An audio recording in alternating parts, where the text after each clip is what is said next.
بسم اللہ الرحمن الرحیم۔ فضیلت کی دو چیزیں۔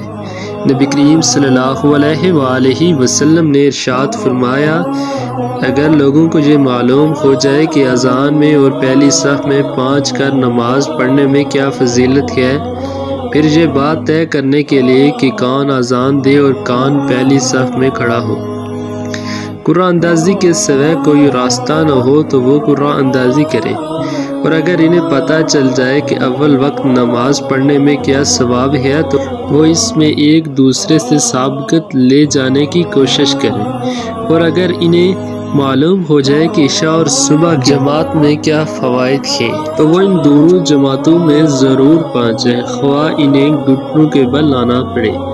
اذان کے بعد مسجد سے نکلنا۔ نبی کریم صلی اللہ علیہ وآلہ وسلم نے ارشاد فرمایا، جو شخص اذان کے وقت مسجد میں ہو پھر بغیر کسی ضرورت کے وہاں سے اس طرح چلا جائے کہ واپس آنے کا ارادہ نہ ہو تو وہ منافق ہے۔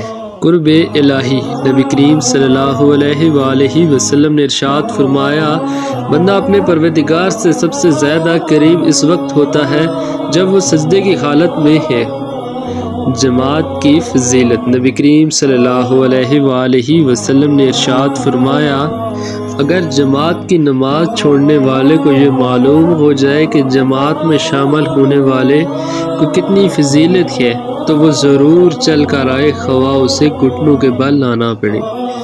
اللہ ہمیں ان احادیثوں پہ عمل کرنے کی توفیق عطا فرمائے، آمین ثم آمین۔